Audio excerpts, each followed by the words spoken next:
We've been looking at the whole aspect of change and how we can be more empowered in dealing with change. Our first two segments have been what to remember when dealing with change and how to relate when dealing with change. We come to our third portion now, which is how to release when dealing with change. How to release. We all know the experience of walking through a passage, in particular of walking through, let's say, a door. We approach, and then there's a place where we stand right on the hearth of the door, which is, we're not outside, we're not inside, we're right in that place. And in that experience is similar to trekkers who trek high mountain tops. At the top of mountains often find a gathering of cairns, of stacks of rocks that have been placed there by those that have gone before us. And they're on both sides of the path, and you look and you can see that you need to go through this place. And to go through this place, you have to release. To release, to learn about when to release and how to release when dealing with change, I call upon the four winds. These are often associated with the four directions: east, south, west, and north. The cardinal directions as they're known, or the four winds. I also talk about life listening, because we're living intentionally from empowerment. We want to listen in a way that we will know when to release when dealing with change. And so we watch closely with our two eyes and listen intently with our two ears, and we minimize our one mouth as we go about this process, preparing to step through into the next moment of our life as we follow our dreams. We've spent a good deal of time looking at our past, looking at our present. Sometimes we felt we were lost and didn't know what our dream was. Sometimes we began to get a sense of it and began to explore what it was. And then we found it, and then we explained it, and then we lived it and expressed it in our lives. This place is like walking through a door, stepping through a passage. It's about release. So there are four winds that blow right at that point where we're ready to step over into that new moment of life. Let's look at those four winds. One of the four winds calls to us to respect the fourfold nature of the development of life: childhood, youth, adulthood, eldership. These four developmental stages of life's development. As we honor and respect them, we know, because we are one heart, because we are all related, because we want to give our best to our guests, we want to listen and watch closely at each developmental stage. These will teach us when to release. You know, more than likely, people who have held on to a particular developmental stage when it's long past its due, still living in childhood when they're older. We keep good components of each developmental stage, but when we try and hold on in order to avoid change, we begin to constrict life itself and the life force. This wind, this fourfold life development, calls us to learn from every one of them. That means we're free to learn from children. Those of us that are elders are free to learn from the youth and from adults as well. This is why we elders often do not speak when we first meet, because we have so much to learn. And we're listening and watching, minimizing the mouth, because what stands before us are the four developmental stages of life, immense as the universe itself. So this wind of the four winds calls us to honor the 4 developmental stages of life and to glean the rich harvest that it brings us in all the ways that it teaches us how to release, when to release childhood, when to release youth, when to release adulthood, in that great and final dropping of the robe, release of eldership, and the time to release into what bodes to us in the next life. And now we feel the second wind that blows at times of great change, when we're ready to pass through that passage into a new life. Do you remember in another portion of Medicine singing the story of the 3 chairs and the early development of the dream of Habitat for Humanity? The 3 chairs. 1 chair is for solitude. 2 chairs are for friendship. And 3 chairs are for community. When we honor all 3, we are challenged with new ways to learn release. If one of the ways to deal with change is to have sufficient solitude and spiritual wellness, we must spend time alone. 1 chair. To learn not to be afraid of being alone. To learn to face all the noise, all the things we have in our head about the past or the present or the future, or what people said or didn't do, and dreams that did or didn't happen, and finding a way to quiet that noise and finding the wonder that comes with the solace of solitude. 1 chair. 2 chairs are for friends.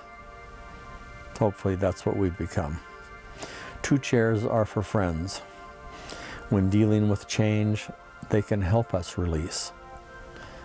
We ponder, what is it we need when it's time to let go, when it's time to release? What do we need from our friend? Have we told them? Have they told us, or have we inquired of them what they need from us when it's time to release certain people in our lives, or dreams, or places, or spaces? It's a good thing to talk about that ahead of time. It is something that is very rarely done. Those 2 chairs are important. 3 chairs is for community, where we come to learn, practice, and do release in the context of community or tribe or nation. Each community, tribe, or nation has its own characteristics of how to release. If there's been natural disasters, there's often the gathering of communities together who are like-minded, of coming together for solace. At times when people feel alone but need community and friends. How is it then that we can be a part of this? Well, that's 3 chairs. We bring our gifts and talents. We've drained our brain of judgment and set aside assumptions. We're watching and listening, and when we speak wisely, we help the community, the tribe, or the nation find its way to release from the traumas of wars, the traumas of vast migrations, from the traumas of personal lives that have been changed when leaders have been assassinated, when leadership has changed, when economies have changed and families have suffered. We come together, the 3 chairs, the community, to help one another in giving suffering its release. And in the presence of 3 chairs, find solace. The third wind that blows at the time of change, as we're seeking to learn when it's time to release in dealing with change. This is a time of vast significance for all of us. It's a time when we look for patterns. We look for currents.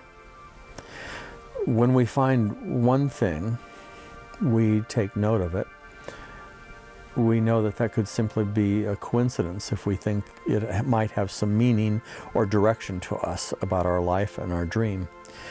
if we notice a pattern of two things, we could say that's likely a coincidence, maybe not of significance, but we still make a note. Especially when a third thing occurs that seems to be part of a current or pattern. The third thing, the fourth thing, or the fifth thing, we know now we're in the current. There is a pattern here that says we are on the path. It is though life itself is coming to say, we're here to help, we're here to support, as you step through these moments of change. If three or more are a pattern, how we take note of this and how we are mindful of a pattern is essential. Here in Medicine Singing, we've been developing the strategies and the ways and the means to be mindful. The things that we have to remember when dealing with change, how to relate to change. All of these have been to equip us to also see the patterns and to know that we're on the path, that we're in fact greeted on the path by these patterns, which some people would call blessings. Some people would call them gifts. They meet us at a moment, the critical in our lives, in a pattern of potential that keeps us going on the path to our dreams. We've talked about journaling as a powerful way to look for patterns. Conversations with friends and storytelling is one of the key elements when we come upon patterns, because there's already automatically a story in the patterns, a story we need to tell over and over again of what we have found and what has been granted and blessed and gifted to us on this path.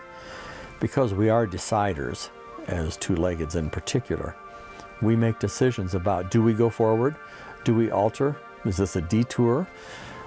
Is this a path around? Is this the right way? Well, our patterns will help us find and know when to decide, yes, it is indeed. If you top the mountain in the Andes, and on both sides are cairns, stacked stones high, from those that have gone before us, we remember that we're not alone. Way long ago when we walked into the forest and found we were greeted by those that were not strangers. These now patterns, signs at both sides of the path, we go into it and step across in that moment of change. I would encourage you to tell the story about the patterns you've noticed. Sometimes we are well equipped to tell the stories of tragedy in our lives, and sometimes they've happened a number of times, and we believe that's a pattern. That is not the pattern I'm speaking of. I'm speaking of the pattern that brings empowerment with it, that guides us, that seems to actually call to us and says, this is the way. Take the next step. And that's all that we have to do. Reminds us of the small child that was going to the barn. He grabbed the lantern and he said, it doesn't shine all the way to the barn. And the parents said, just take the first step and see what happens. And it took the lantern and took one step and then another and then another. And it did shine all the way to the barn. But change required one step at a time.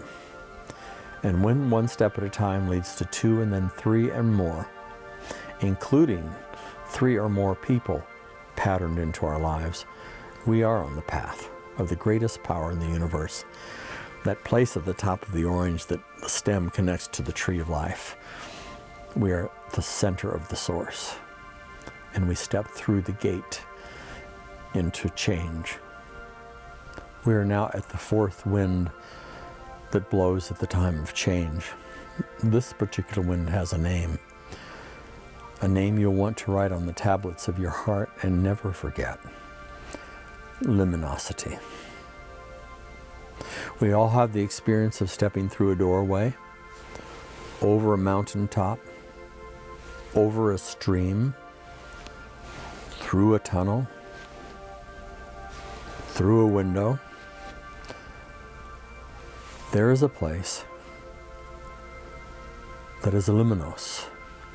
Not luminous, although that also is true, but it is called luminous. It is a place where it is not what has been, and it is a place that is not yet what will be.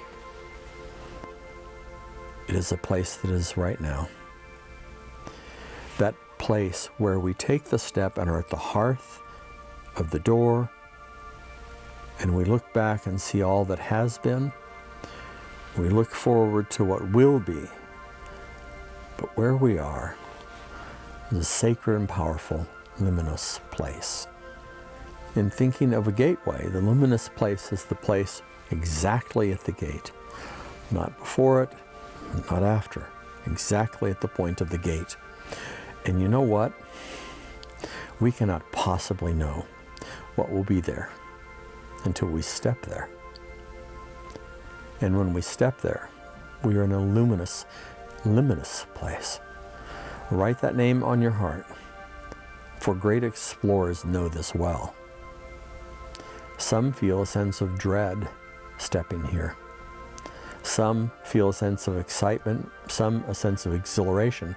None know what will happen. But because they take the step, they find out. Imagine this. Close your eyes, inhale, exhale, and imagine yourself approaching a gateway. And you stop right before the gate, and you inhale and exhale. And you slowly turn and look behind you at your life. You can see all of its patterns. You can see who the heroes, the helpers, the healers have been. You can see the tragedies and the sorrows, the harrowing times of change, the wonderful times, perhaps of great love, inspiration, feeling at one with the universe. And you breathe again, and you exhale. And you turn and you face the gate. And let yourself know there and honor the great courage it took to get here. As you step onto the threshold of the gate, you are in that luminous place. That place where only you can be, that sacred ground, that center of the source of creation, where it's not what has been, and it's not yet what will be. It is who we are. And you breathe, and everything gathers around you and says, take the step. Step into change. Don't be afraid. You know what to remember. You know how to relate. Step now onto the hearth. That place is the gateway where everything changes. What great courage it takes to take that step. But remember all that will come to greet you here. Remember all that have gone before you. And now, having been part of medicine, singing in this wonderful medicine that is given to us in the universe, you'll remember. You'll know what to remember as you step onto the hearth. You'll know what to remember in just a moment from now. You'll know how to relate to all of this. You don't have to be afraid. And so everything will gather around you at this moment. Whether you're seeking your dream, you're preparing for the next step. Whether you're finding your dream, whether you have found your dream, all of us are together, 3 chairs, community, all together, singularly, when it is our life, steps onto the hearth.